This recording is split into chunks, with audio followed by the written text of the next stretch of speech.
नमस्कार, आप देख रहे हैं एसटीवी न्यूज। मैं हूं रणधीर कुमार। उत्तर बिहार की प्रमुख खबरों की शुरुआत में डालते हैं आज की सुर्खियों पर एक नजर।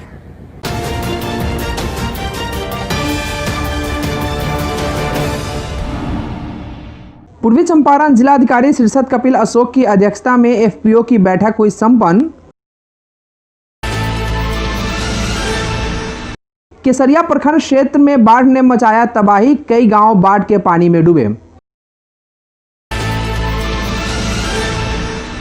बेतिया सदर अस्पताल में एक व्यक्ति के मौत के बाद परिजनों ने डॉक्टर पर लापरवाही का लगाया आरोप, किया हंगामा। घर में सो रहे एक अपराधी अनिल सहनी को अज्ञात अपराधियों ने घर में घुसकर मारी गोली। पश्चिमी चंपारण जिले के मझौलिया थाना क्षेत्र का है मामला। लगातार हो रही बारिश के कारण देर रात गिरी झोपड़ी, एक विवाहिता की हुई मौत, उसकी मां हुई घायल। चकिया प्रखंड के गांव ऊंची डीह में बारिश से परेशान हैं लोग, कई लोगों के घर गिरे।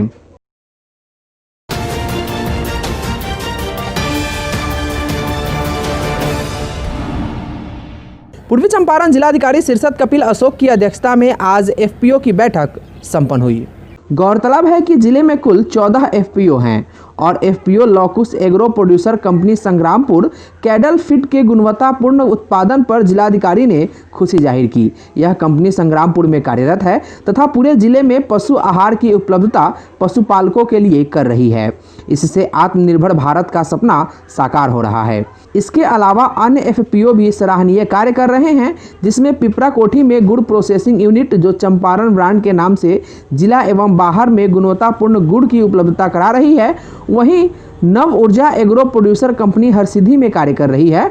समेंदु एग्रो प्रोड्यूसर कंपनी हल्दी का प्रोसेसिंग यूनिट से शुद्ध हल्दी जनता को उपलब्ध करा रही है, तो सांभवी एग्रो प्रोड्यूसर कंपनी का प्लांट बिजली कनेक्शन के कारण नहीं चल रहा, जबकि लाखों की राशि लगाने के बाद भी आय नहीं मिल रही है। जिला पदाधिकारी के स्तर से कार्यपालक अभियंता को निर्देश दिया गया है कि सभी एफपीओ को बिजली का कनेक्शन नियमानुकूल शीघ्र दिया जाए। साथ ही जिला कृषि पदाधिकारी उर्वरक अनुज्ञप्ति निर्गत करेंगे। परियोजना निर्देशक आत्मा एफपीओ को किसी भी स्तर से ऋण के लिए सूची तैयार कर अग्रणी बैंक प्रबंधक को देंगे, जिससे उन्हें आर्थिक रूप से सहयोग मिल सके। जिला सहकारिता पदाधिकारी सब्जी उत्पादकों का विक्रय संघ मुजफ्फरपुर के सहयोग से कराएंगे। जिलाधिकारी ने एफपीओ को बढ़ाने का निर्देश दिया। सभी एफपीओ की समस्याओं को जिला पदाधिकारी के स्तर से निदान किया गया। बैठक में सहायक समाहर्ता, जिला कृषि पदाधिकारी, कार्यपालक अभियंता, विद्युत, जिला कृषि समन्वयक आदि मौजूद थे।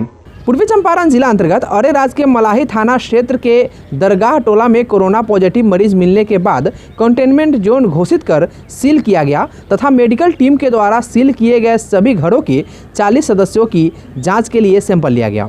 बता दें कि मलाही के दरगाह टोला में 40 घरों को सील किया गया है। सर्वे का कार्य आशा नीरज कुमारी एवं सेविका सेहरा खातून के द्वारा किया जा रहा है, जबकि पर्यवेक्षक धर्मेंद्र कुमार गिरी पर्यवेक्षण के लिए मौजूद हैं। वहीं कार्यों की निगरानी अरेराज अस्पताल प्रबंधक नौसादुल आजम के द्वारा किया जा रहा है। पूर्वी चंपारण जिला अंतर्गत केसरिया प्रखंड क्षेत्र के कई गांव इस वक्त बाढ़ के पानी में डूबे हुए हैं और बाढ़ के कारण ये गांव तबाही के कगार पर हैं। जानकारी के मुताबिक यहां बाढ़ का कहर जारी है। केसरिया के कई गांव के लोग जल भराव की समस्या का सामना कर रहे हैं। वहीं पिछले कई घंटों से हो रही बारिश के बाद गंडक नदी पूरे उफान पर है। इसकी वजह से ढेकहा और कढ़ान पंचायत समेत कई इलाकों में बाढ़ का पानी घुस चुका है। वहीं गोछी कुसहर पंचायत का वार्ड नंबर 11 टापू में तब्दील हो गया है और हालात ऐसे हो चुके हैं कि चारों तरफ यह जलमग्न हो चुका है। पूरे वार्ड में घुसे पानी की वजह से लगभग 50 घर जलमग्न हो गए हैं और ग्रामीणों को कपड़े घुटने तक उठाकर जूते और अन्य सामग्री को हाथ में उठाकर पानी पार करना पड़ रहा है। ग्रामीणों ने बातचीत के दौरान बताया कि 10 साल के बाद बाढ़ का पानी उनके गांव तक घुसा है और लॉकडाउन की वजह से पहले से आर्थिक तंगी तो थी, लेकिन अब बाढ़ के वजह से जिंदगी बद से बदतर हो गई है। बताया कि घर में न राशन है न पैसा और रात को हम लोग भूखे सोने को मजबूर हैं। बाढ़ पीड़ितों ने कहा कि भुखमरी की ये स्थिति अब सहन नहीं होती। उनका ये भी कहना था कि सामाजिक कार्यकर्ता मोहम्मद मुन्ना ने हमारी मदद तो जरूर की है, लेकिन अभी तक स्थानीय कोई जनप्रतिनिधियों के तरफ से और न ही सरकार के तरफ से कोई सहायता मिला है। अब जैसे तैसे जिंदगी कट रही है। पहले तो भुखमरी थी, अब तो आसियाना भी नहीं रहा। अब जिंदगी भगवान भरोसे चल रही है। देखिए हमारे सहयोगी अफसर कमाल की ये रिपोर्ट। कोरोना वायरस जैसी वैश्विक महामारी की वजह से देश में बारी बारी लॉकडाउन की वजह से इन मजदूरों का हाल पहले ही से बेहाल है। आर्थिक तंगी से जूझ रहे हैं, बेरोजगार हो चुके हैं, लेकिन अब इनकी ज़िंदगी में दुखों का पहाड़ फिर से टूट पड़ा है। बाढ़ की चपेट ने इनकी ज़िंदगी बद से बदतर बना दी है। घरों में पानी है और खाना खाने के लिए कुछ नहीं है। रोड पे ज़िंदगी जी रहे हैं और रात को भूखे सो रहे हैं, लेकिन अब तक किसी भी सरकारी स्तर से या फिर कोई भी जनप्रतिनिधि की तरफ से किसी तरह की मदद नहीं मिली है। लेकिन देखिए, मैं सामदेव पंडित बोल रहा हूँ। यहाँ पे पूरा बाढ़ हो गया है। हम लोग कहाँ रहे, यहाँ रोड पे रह रहे हैं, कोई बहुत दिक्कत है यहाँ पे। देखिए आप लोग भी देखिए, कुछ कीजिए। हम लोग रोड पे रह रहे हैं और बहुत परेशानी है। यहाँ खाना पीना का कुछ नहीं मिल रहा है। लॉकडाउन पूरा परेशान कर रहा है। हम लोग 4 महीने 5 महीने से बैठ कर घर पे खाने के लिए कुछ नहीं है। इसमें बाढ़ परेशान कर दिया है और यहाँ का मुखिया जी है वो भी कुछ नहीं पूछ रहे हैं। हम लोग भी बहुत परेशान में है। घर में पानी डूब गया है। हम लोग कोई राहत नहीं है, नहीं कोई हम लोग का काम धंधा चल रहा है। हम लोग बेकार बैठे हैं, तिरपाल तान के बैठे हुए हैं। माल जाल सब रोड पर लेकर खड़े हैं। हम लोग बाढ़ आ गया है, कोई पूछनिहार नहीं है। माल जाल लेकर रोड पर खड़ी है सर। हम लोग का कोई सहारा नहीं है, नहीं कोई कुछ देता है। मुखिया जी आए तो कोई नहीं पूछने आए हैं। और हम लोग क्या करिए, हम लोग यही रोड पर खड़ा है। रात में सोना वोना खाना, रात भर अति में बरखा में भीजे हुए हैं। घर द्वार सब गिर गए हैं। देखिए हमारे गांव में बाढ़ आया हुआ है, जो गोचीकुसर पंचायत का 11 नंबर वार्ड हुआ।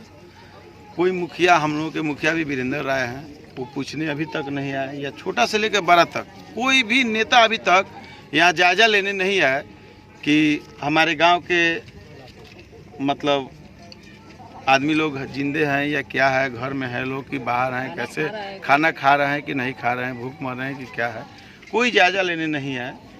इस पंचायत के हारे हुए मुन्ना एक मुखिया है, जो कल बैरिया बाजार के तरफ 15-20 घर था, उसमें भी पानी घुसा था। वो जाकर कल कुछ लोगों का मदद किए। हमारा घर जो पूरा पानी में बह गया, पूरा डूब गया घर। यहाँ से वहाँ तक पूरा, यहाँ जाने आने का कोई साधन नहीं है, कोई नाव नहीं है। ब्लॉक में गए तो ब्लॉक वाला बोल रहा है कि बोलो पानी अभी मुखिया जी आएंगे तो देंगे। मुखिया यहाँ का जो है वहाँ आ नहीं रहा है। अच्छा, अभी क्या कुछ मिला नहीं? अभी कोई भी कुछ नहीं मिला है। अब भी इंतजार है, कोई आएगा और इनकी परेशानी को सुनेगा और इन्हें खाना खिलाएगा। कैमरा पर्सन नंदन के साथ अफसर कमाल, STV न्यूज़। पश्चिमी चंपारण जिला अंतर्गत बेतिया स्थित सदर अस्पताल में एक व्यक्ति की मौत के बाद परिजनों द्वारा डॉक्टर पर लापरवाही का आरोप लगाते हुए जमकर हंगामा किया गया। जानकारी के मुताबिक बेतिया रामनगर थाना क्षेत्र अंतर्गत जोगिया वार्ड नंबर 10 के 60 वर्षीय प्रभु शाह के मौत के बाद परिजन आक्रोशित हो गए और डॉक्टर पर लापरवाही का आरोप लगाकर जमकर हंगामा किया। परिजनों का आरोप था कि डॉक्टर और अस्पताल कर्मी द्वारा लापरवाही बरतने के कारण प्रभु शाह की मौत हो गई है। जहां मृतक के पुत्र संजय प्रसाद और अमन कुमार ने बताया कि पेट में दर्द होने के कारण लगभग 7 बजे रात में प्रभु शाह को बेतिया सदर अस्पताल में भर्ती कराया गया। 8:05 पर प्रभु शाह की मौत हो गई। डॉक्टर बोल रहा है पहले कार्रवाई करेंगे, माने रिपोर्ट बनाएंगे तब इलाज करेंगे। रिपोर्ट बनाने में आधा घंटा लगता है उसको। जो डेट कर गए कौन है आपके? हमारे दादाजी हैं। हम बुला रहे थे, वो हमको भगा रहा था। कितना देर पहले डेट किए हैं? हुआ 10-20 मिनट। कब भर्ती कराया आपको? आधा 1 घंटा पहले। परिजनों ने आरोप लगाया कि अस्पताल में ऑक्सीजन की सुविधा नहीं थी और ना ही डॉक्टर द्वारा कोई इंजेक्शन की सुविधा दी गई और ना ही कोई इलाज किया गया, जिसके कारण उनकी मौत हो गई। परिजनों की माने तो प्रभु शाह के मृत्यु होते ही डॉक्टर वहां से रफू चक्कर हो गए। पुर्जी कटने में लगभग आधा घंटा लोग लगा दिया लोग। उसके बाद डॉक्टर नहीं आए और वहीं चैम्बर से बोल दिए कि हाँ बोल दीजिए कि पटना जाने के लिए बिना देखे सुने बिना ट्रीटमेंट का कोई पटना लेके चल जाएगा ऐसा ही। ऑक्सीजन ऑक्सीजन के लिए बोला था, ऑक्सीजन वाला भाग गया, वो नहीं आया। बाद में जब डेथ कर गए तब आया, फंसा दिया। उसके बाद डॉक्टर वो आए और उसके बाद डेक्सोना दिलवा दिया, सुई दिलवा दिया है। उसके बाद बोले कि ईसीजी करवा रहे हैं। 1 घंटा हो गया, अभी ईसीजी करवा रहे हैं डॉक्टर, अभी तक कोई नहीं आया ईसीजी करने। पश्चिमी चंपारण जिला अंतर्गत मझौलिया थाना क्षेत्र के लालसरैया पंचायत स्थित वार्ड नंबर 9 में घर में सो रहे एक अपराधी अनिल सहनी की अज्ञात अपराधियों ने घर में घुसकर गोली मारकर हत्या कर दी है। घटना देर रात की बताई जा रही है। बताते चले कि कुख्यात सरगना अनिल सहनी मझौलिया थाना सहित कई थानों में नामजद अभियुक्त था। वह पूर्वी चंपारण जिले के पहाड़पुर थाना क्षेत्र के नौनिया गांव निवासी कुख्यात मुना सहनी का भाई था और लालसरैया उसका ससुराल था तथा वह मछली का व्यवसाय भी करता था। लगातार हो रही बारिश के कारण देर रात झोपड़ी गिरने से एक विवाहिता की मौत होने और एक अन्य महिला की पैर टूटने की खबर से गांव में मातम पसरा हुआ है।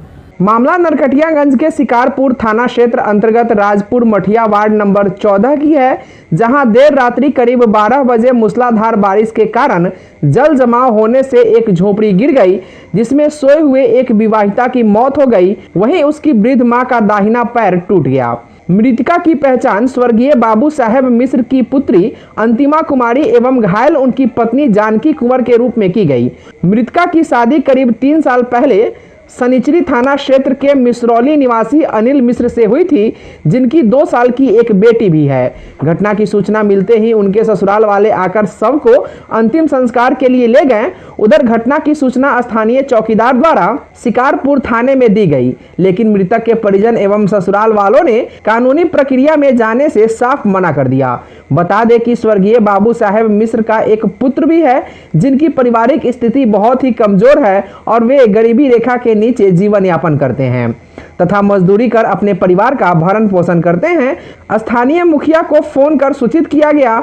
उन्होंने बताया कि मैं किसी कार्य से बाहर हूं, अधिकारियों को सूचित किया गया है, हमारे तरफ से जो मदद होगा वो हम करेंगे। घर पानी लग गए घर में है ना, एक जने मर गए घर गिर के, एक आदमी घायल हो गए। बाबूजी को लड़की आई थी और तब तक आसमाकात बारिश हो गया और घर गिर गया, एक दीवार था ये टूट कर गिर गया, देह पर गिर गया, उसमें सारा कोई दब गया। उसमें एक लड़की वो आई थी, वो दब के मर गई। पूर्वी चंपारण जिला अंतर्गत चकिया प्रखंड क्षेत्र के गांव ऊंची डीह में बारिश से लोग परेशान हैं, क्योंकि यहां कई लोगों का घर गिर गया है।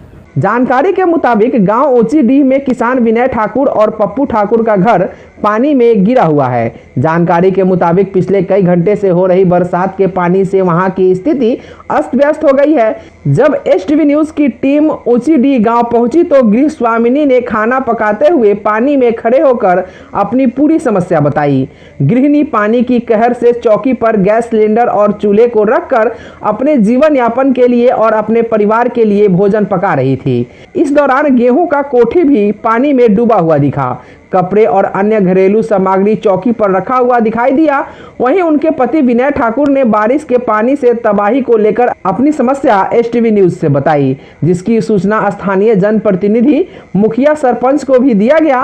वहीं अंचलाधिकारी राजकिशोर शाह ने बताया कि वर्षा का पानी जब 72 घंटे जमा रहेगा, उसके बाद आपदा राहत मिलने की विधि मानी जाती है। वहीं आपदाकालीन जो भी राहत मिलती है वह यहाँ से लिखकर जिले में भेजा जाता है, फिर पटना से स्वीकृति मिलने के बाद त्रिपाल और राहत की सामग्री दिया जाता है।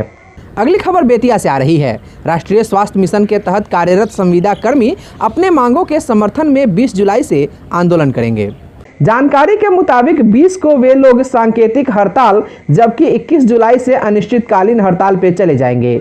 गौरतलब है कि ये लोग अपनी 16 सूत्री मांगों के समर्थन में आवाज बुलंद करेंगे। इसको लेकर बिहार राज्य स्वास्थ्य संविदा कर्मी संघ की एक बैठक रविवार को जिला स्वास्थ्य समिति में हुई। बैठक के दौरान प्रदेश इकाई के आह्वान पर होने वाले आंदोलन पर विस्तार पूर्वक चर्चा की गई और इसका रूपरेखा तैयार किया गया। आंदोलन के लिए एक संघ का भी गठन किया गया। वहीं आंदोलन के पूर्व संविदा कर्मी ने इसकी सूचना शिष्टमंडल के माध्यम से जिलाधिकारी एवं जिला स्वास्थ्य समिति के सचिव सिविल सर्जन को भी देने पर सहमति दी। इनकी 16 सूत्री मांगों में राज्य से लेकर स्वास्थ्य उपकेंद्र तक प्रबंधकीय कैडर कर्मियों का 1 माह के समतुल्य प्रोत्साहन राशि देना, राष्ट्रीय स्वास्थ्य मिशन के तहत संविदा पर कार्यरत सभी कर्मी जो राज्य स्तर से लेकर उप स्वास्थ्य केंद्र तक पर कार्यरत हैं को पब्लिक हेल्थ मैनेजमेंट कैडर लागू कर समायोजन करने हेतु नियमित करने, फिटमेंट कमेटी के अनुशंसा लागू करने सहित कुल 16 मांग शामिल हैं। वक्ताओं ने कहा कि सरकार की महत्वाकांक्षी योजना स्वास्थ्य योजना को जन जन तक पहुंचाने में इन कर्मियों का महत्वपूर्ण योगदान है। हर विपदा की घड़ी में वह विभाग एवं सरकार के साथ कदम ताल करते हुए आम जनों को स्वास्थ्य सुविधा पहुंचाते रहते हैं। कोरोना में भी वे लोग लगातार काम करते रहे, बावजूद सरकार उनकी अनदेखी कर रही है। पूर्वी चंपारण जिला अंतर्गत पहाड़पुर के मनरेगा पीओ अजय सहाय के कार्यों से प्रभावित होकर ब्रेवो फाउंडेशन की ओर से फाउंडेशन के एक्टिव सदस्य अमरेंद्र कुमार के द्वारा पीपीई किट दिया गया।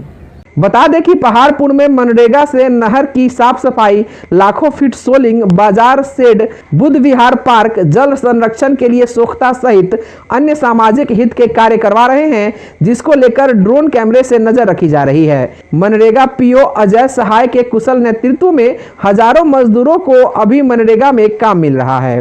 पूर्वी चंपारण जिला अंतर्गत अरेराज वार्ड नंबर 3 निवासी पूर्व नगर अध्यक्ष विश्वनाथ प्रसाद के निधन से लोगों में शोक का माहौल है। जानकारी के मुताबिक प्रथम नगर अध्यक्ष विश्वनाथ प्रसाद का निधन हृदय गति रुक जाने से हुआ।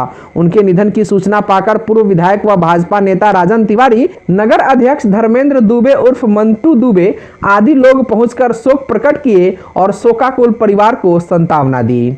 आज के लिए बस इतना ही। एसटीवी न्यूज़ पर प्रसारित होने वाली खबरें प्रोग्राम्स आप जीटीपीएल के चैनल नंबर 985 और डेन के चैनल नंबर 155 के साथ साथ आप अपनी सुविधा अनुसार मोबाइल फ़ोन पर भी देख सकते हैं। अगर आप हमें यूट्यूब के माध्यम से देखना चाहते हैं तो एसटीवी न्यूज़ के ऑफिशियल यूट्यूब चैनल को सब्सक्राइब करें और बेल आइकॉन दबाकर ताज़ा वीडियोज़ की नोटिफिकेशन प्राप्त करें। फेसबुक पर हमारे साथ जुड़ने के लिए एसटीवी न्यूज़ के फेसबुक पेज को लाइक करें और ट्विटर पर एसटीवी न्यूज़ को फॉलो करें।